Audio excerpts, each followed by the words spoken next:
प्रार्थना समाजाच्या संदर्भाबद्दलची चर्चा आपण करूया। आता एक लक्षात ठेवा की प्रार्थना समाज जो आहे विशेषतः ब्राह्मो समाजाचे जे नेते आहेत तर ते म्हणजे केशवचंद्र सेन। हे केशवचंद्र सेन हे 1864च्या काळामध्ये ब्राह्मो समाजाचे प्रवक्ते म्हणून ते मुंबईमध्ये आलेले होते आणि मुंबईमध्ये आणि पुण्यामध्ये ही त्यांची जाहीर व्याख्यानं ही केशवचंद्र सेन यांची झाली। त्यामुळं त्यांच्याकडून म्हणजे त्या पद्धतीचं म्हणजे जसं की ब्राह्मो समाज आणि त्याची जी तत्व, आता एक गोष्ट लक्षात ठेवा तुम्ही की ब्राह्मो समाजाची तत्व आणि प्रार्थना समाजाची तत्व ही बऱ्यापैकी सारखी आहे। म्हणजे तुम्ही नीट जर ऑब्झर्व केलं की आपण पुढे पाहूच त्याची तत्व, तर ही ब्राह्मो समाजाची तत्व याच्या अगोदर आपण पाहिलीत, पण ही जी तत्व आहे ती बऱ्यापैकी सारखी आहे। म्हणजे लक्षात ठेवा की ब्राह्मो समाजाकडून प्रेरणा घेऊन प्रार्थना समाज हा निर्माण झाला असा आपल्याला उल्लेख करता येईल। दुसरा सगळ्यात महत्त्वाचा भाग इथं लक्षात ठेवा तो म्हणजे कोणता की दादोबा पांडुरंग तरखडकर यांचे असणारे जे बंधू आत्माराम पांडुरंग तरखडकर यांच्या अध्यक्षतेखाली ही प्रार्थना समाज हा स्थापन झाला होता। आता एक लक्षात ठेवा की प्रार्थना समाज कधी स्थापन झाला होता? 31 मार्च 1867 मध्ये मुंबईमध्ये केशवचंद्र सेन यांच्या पुढाकारातून स्थापन झाला आणि जे आत्माराम पांडुरंग तरखडकर जे आहेत, आत्माराम पांडुरंग तरखडकर यांच्या घरी हा प्रार्थना समाज स्थापन झाल्याचा उल्लेख आपल्याला करता येईल। आता प्रार्थना समाज जो आहे तर या प्रार्थना समाजामध्ये काम करणारे सदस्य कोणकोणते होते? म्हणजे प्रार्थना समाज स्थापन झाला पण त्याच्यामध्ये सहभागी असणारे किंवा काम करणारे जे लोक आहेत त्या प्रार्थना समाजामध्ये त्याच्यामध्ये होते महादेव गोविंद रानडे, रामकृष्ण गोपाळ भांडारकर, NG चंदावरकर आणि वामन आबाजी मोडक यांनी प्रार्थना समाजाच्या कार्याला एक प्रकारचा हातभार लावला होता। आणि दुसरं सगळ्यात महत्त्वाचं आहे की मुंबईमध्ये गिरगावमध्ये प्रार्थना समाजाची एक स्वतंत्र इमारत देखील बांधल्याचा उल्लेख आपल्याला करता येईल। आता लक्षात ठेवा की हा जो प्रार्थना समाज स्थापन करण्याची जी प्रेरणा आहे ते असं आपण आता उल्लेख केला की केशवचंद्र सेन 64च्या दरम्यान हे मुंबई आणि पुणे भागांमध्ये आले होते आणि त्यांनी व्याख्यानं झाली त्याच्यातून प्रभावित होऊन म्हणजेच ब्राह्मो समाजापासून प्रेरणा घेतली गेली होती। दुसरं सगळ्यात महत्त्वाचं लक्षात ठेवा की ख्रिश्चन धर्म आणि पाश्चात्य विचाराचा प्रभाव निर्माण झाल्यानंच हा काय झाला होता प्रार्थना समाज हा स्थापन झाल्याचा उल्लेख करता येईल। म्हणून लक्षात ठेवा की हिंदू धर्म सुधारणावादी पंथ म्हणून पुढं तो प्रचारात आल्याचा उल्लेख आपल्याला करता येईल। म्हणजे सगळ्यात महत्त्वाचं लक्षात ठेवा की जनसामान्यांचा एक नैतिक स्तर उंचावण्यासाठी म्हणून त्यांनी काय केलं होतं ब्राह्मो पोस्टल मिशन आणि दुसरं होतं संघत सभा हा स्थापन केल्याचा उल्लेख आपल्याला करता येईल। आता हा जो प्रार्थना समाज आहे तर या प्रार्थना समाजाचं असणारं जे घोषवाक्य आहे तर ते घोषवाक्य होतं love of God in the service of man. हे जे घोषवाक्य आहे तर हे महादेव गोविंद रानडे यांनी ठरवल्याचा उल्लेख आपल्याला करता येईल। हे जे प्रार्थना समाज आहे तर हे प्रार्थना समाज आपण आता उल्लेख केला तर कोणत्या ठिकाणी कधी स्थापन झाला होता? 31 मार्च 1867ला स्थापन झाला होता। हे कुठे स्थापन झाला होता? अर्थातच मुंबईमध्ये स्थापन झाला होता। याचे संस्थापक सदस्य कोण आहेत तर ते आत्माराम पांडुरंग तरखडकर होते। याच्यामध्ये हे जो प्रार्थना समाज स्थापन करण्यामध्ये जे सहकार्य लाभलेलं होतं ते होतं दादोबा पांडुरंग तरखडकर, भास्कर पांडुरंग तरखडकर आणि आत्माराम पांडुरंग तरखडकर। म्हणजे ह्या तिघ बंधू देखील हे स्थापन करण्यामध्ये होते। सहकार्यामध्ये जर आपण पाहिलं तर वामन आबाजी मोडक, न्यायमूर्ती चंदावरकर आणि रामकृष्ण गोपाळ भांडारकर आणि या प्रार्थना समाजाचे जे सचिव आहेत तर ते बाळ मंगेश वागळे हे सचिव होते असं आपल्याला उल्लेख करता येईल। आता लक्षात ठेवा ही पहिली जी सभा आहे जसं आपण आता उल्लेख केला होता ती म्हणजे कोणाच्या घरी आत्माराम पांडुरंग तरखडकर यांच्या घरी म्हणजे बैठक बोलावलेली होती। केशवचंद्र सेन यांच्याकडून प्रेरणा घेतली आणि प्रत्यक्ष भर हा कृतीमध्ये देण्याची भूमिका घेतली होती। विशेषतः प्रार्थना समाजाच्या उपासनेसाठी एक प्रार्थना मंदिर 1872ला निर्माण केले यासाठी इंजिनियर म्हणून हरिश्चंद्र सदाशिवने यांनी कार्य केल्याचा उल्लेख आपल्याला करता येईल। नेक्स्ट आहे याच्या शाखा कोणकोणत्या ठिकाणी होत्या तर लक्षात ठेवा पुणे, नगर, सातारा या ठिकाणी प्रार्थना समाजाच्या शाखा होत्या आणि 4 मे 1873ला प्रार्थना समाजाने सुबोध पत्रिका नावाचं मुखपत्र त्यांनी सुरू केलं होतं। म्हणून लक्षात ठेवा की प्रार्थना समाजाचा प्रचार आणि प्रसार करण्यासाठी म्हणून कोणतं मुखपत्र होतं तर अर्थात कोणतं होतं सुबोध पत्रिका हे त्याचं मुखपत्र म्हणून आपल्याला उल्लेख करता येईल.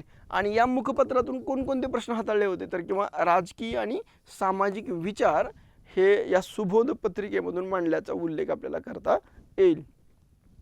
नेक्स्ट आहे प्रार्थना समाजाची असणारी तत्व, याबद्दल आपण पाहू.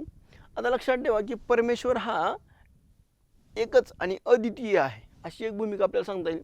परमेश्वर हाच जगाचा निर्माता आणि दुसरा काय पालनकर्ता आहे अशी एक भूमिका होती.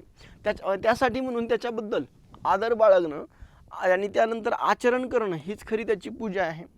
आता सगळ्यात महत्त्वाचं एक लक्षात ठेवा की परमेश्वरानं कोणताही अवतार घेतला नाही किंवा कोणताही धर्मग्रंथ निर्माण केलेला नाही.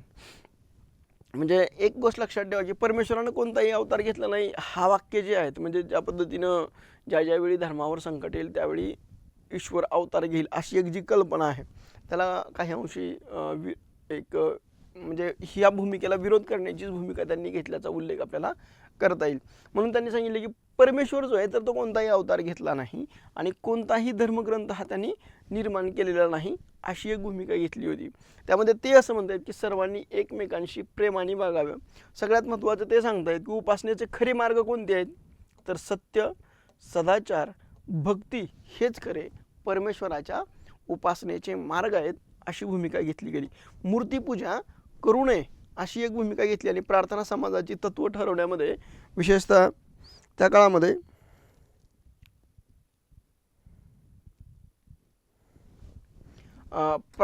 महादेव गोविंद रानडे जे आहेत तर यांचा सहभाग हा महत्त्वाचा होता असं आपल्याला सांगता येईल. दुसरं, विवेका बुद्धीनं जे सत्य आहे तेच ग्रहण करावे आणि असत्याचा त्याग करावा हा प्रार्थना समाजाचा एक पहिला सिद्धांत होता असं आपल्याला सांगता येईल.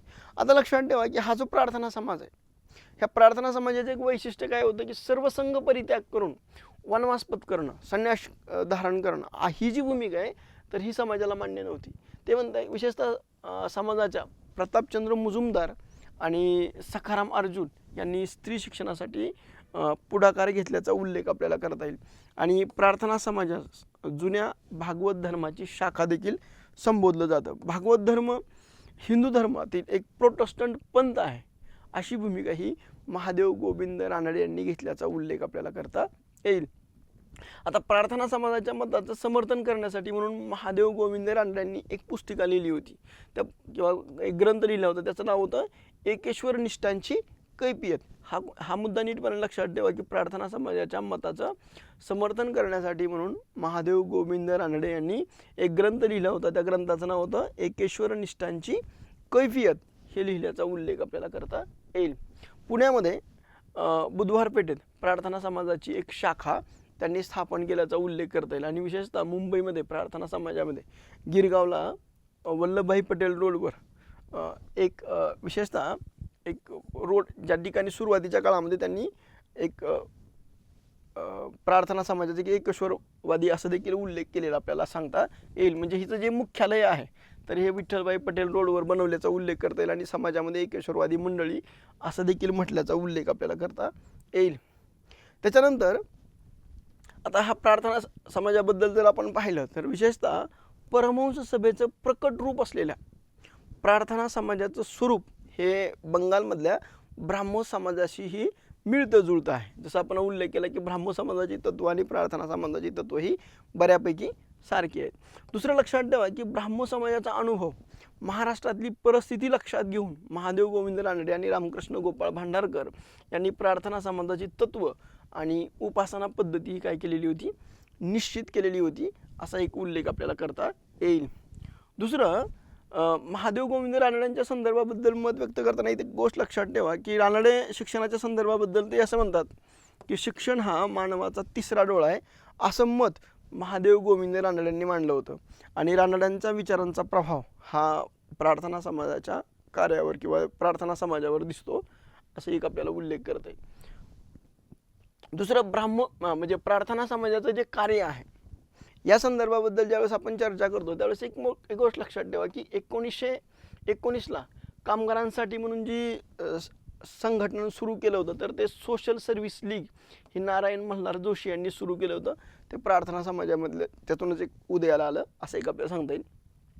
दुसरं 1906च्या दरम्यान विठ्ठल रामजी शिंदे हे डिस्प्लेड क्लासेस मिशन हे जे अस्पृश्य उद्धारासाठी जे कार्य केलं होतं, तर त्याच्या अगोदर विशेषतः विठ्ठल रामजी शिंदे जे आहेत, हे विठ्ठल रामजी शिंदेंनी प्रार्थना समाजामध्ये पूर्ण वेळ कार्य करते, त्यांना विशिष्ट असा पगार दिला जायचा आणि ते वेगवेगळ्या भागांमध्ये या प्रार्थना समाजाचा प्रचार आणि प्रसार करत होते. एवढंच नव्हे तर प्रार्थना समाजाच्या शिष्यवृत्तीवरून ते इंग्लंडला अभ्यास करण्यासाठी म्हणून गेलेले होते, हे देखील आपल्याला उल्लेख करता येईल. त्यानंतर 1910ला जे गोपाळकृष्ण गोखले आहेत, यांनी सर्वंट्स ऑफ इंडियन सोसायटी ही राजकीय कार्यकर्ते निर्माण करण्यासाठी जे संघटन स्थापन केलं होतं, ते देखील प्रार्थना समाजाचे सदस्य होते, असा एक आपल्याला उल्लेख करता येईल. नेक्स्ट आहे न्यायमूर्ती महादेव गोविंद रानडे यांनी डेक्कन एज्युकेशन सोसायटी स्थापन केली, विधवा विवाह उत्तेजक मंडळी स्थापन झाली, कर्तव्य उत्तेजक सभा देखील स्थापन केलेल्या होत्या, असं एक आपल्याला सांगता येईल.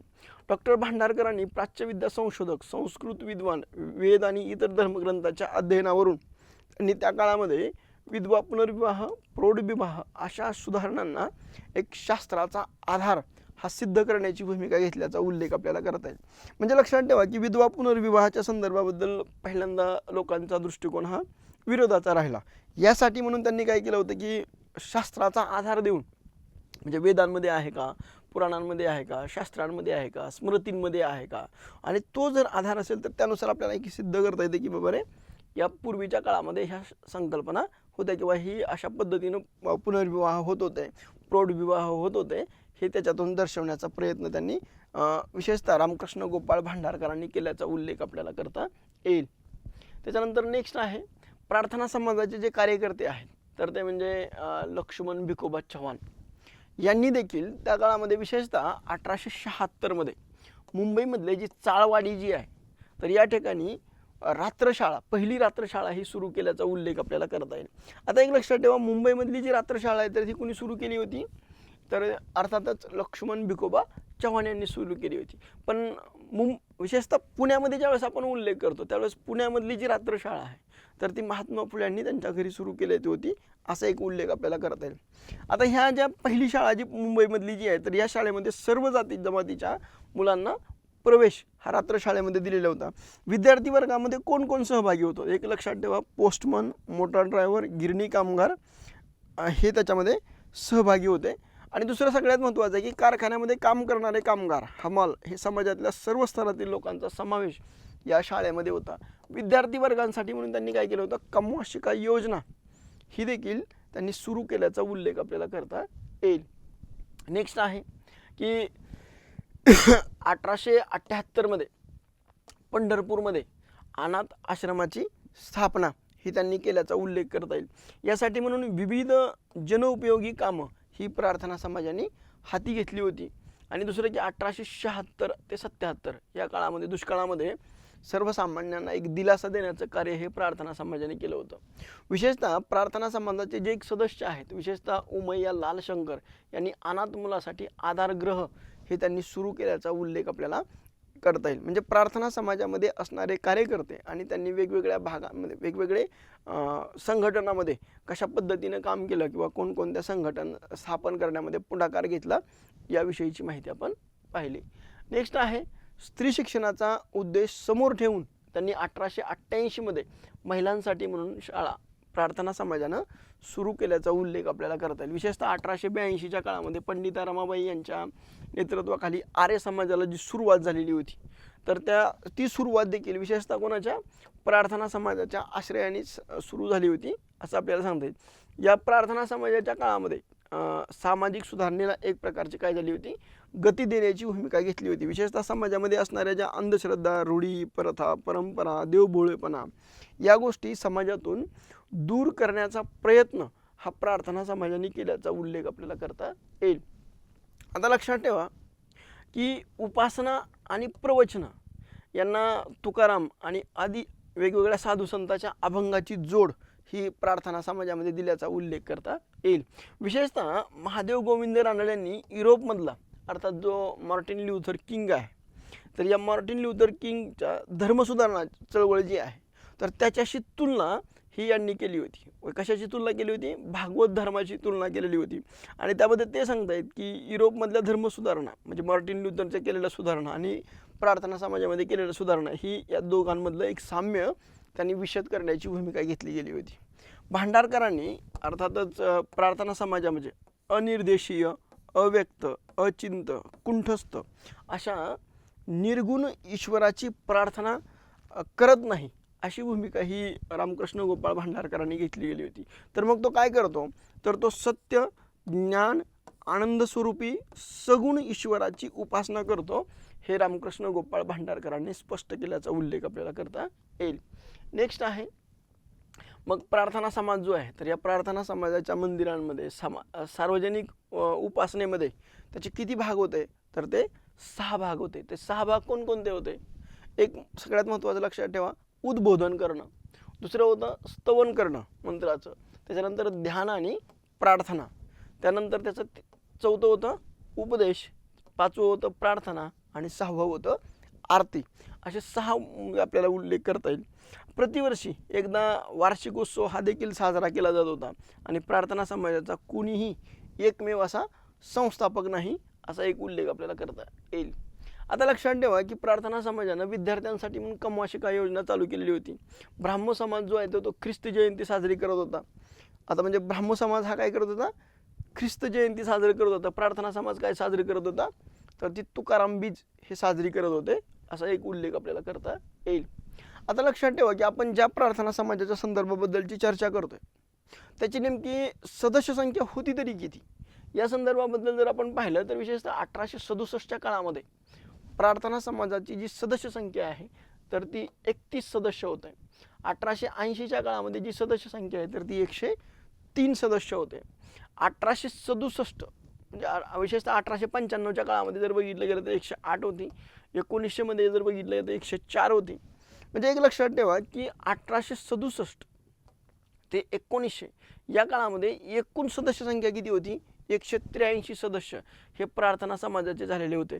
त्याच्यामधले 2 जर पारसी वगळले तर सर्व उच्चवर्णीय हिंदू होते असं आपल्याला सांगता येईल. म्हणजे कनिष्ठ वर्णीयांपैकी अतिशूद्रांपैकी एकही सदस्य नव्हता. सर्व सभासद हे नवशिक्षित होते. त्यातील बहुसंख्य जण हे नोकरदार वर्ग होता. हा एक उल्लेख आपल्याला या प्रार्थना समाजाच्या बद्दलचा सांगता येईल. आता मर्यादित प्रभावाचं नेतृत्व म्हणून आपल्याला उल्लेख करता येईल. म्हणजे कोणत्या पुरतं, तर बुद्धिजीवी मध्यमवर्गीय लोकांकडं मोजकेच शहरांपुरतं हे मर्यादित होतं. याच्या शाखा ज्या आहेत तर ते कोणकोणत्या ठिकाणी होत्या, मुंबई, पुणे, कोल्हापूर, सातारा आणि नगर या ठिकाणी त्याच्या शाखा होत्या. सामाजिक सुधारणा स्वतः पाळायची वेळ आली तेव्हा त्या पाळल्या नाहीत. म्हणजे प्रार्थना समाज हा विधवा पुनर्विवाहाचा पुरस्कार करतो. पण ज्यावेळेस विशेषतः रानड्यांवरच ते ज्यावेळेस विधूर झाले होते, सखुबाई दांडेकरांबरोबर जो पहिला विवाह झाला होता त्या मृत्यू पावल्यानंतर रानडे हे विधूर झाले होते आणि त्यांनी मग पुन्हा जे दुसरा विवाह ज्यावेळेस करत होते त्यावेळेस त्यांना असं सांगितलं होतं की बाबा रे, तुम्ही आता काय केलं पाहिजे की एखाद्या विधवेबरोबर तुम्ही विवाह करायला पाहिजे. त्यावेळेस त्यांनी सांगितलं की मी माझ्या वडिलांना नाराज करू शकत नाही. त्यामुळे त्यांनी विधवा पुनर्विवाह करण्याचा टाळाटाळ करण्याची भूमिका घेतली गेली. तोच मुद्दा, तोच धागा पकडून त्यांनी सांगितलं की सामाजिक सुधारणा स्वतः पाळायची वेळ आली तेव्हा त्या पाळल्या नाहीत. त्यामुळं बहुजन समाजाशी प्रार्थना समाज हा तितकासा एकरूप होऊ शकला नाही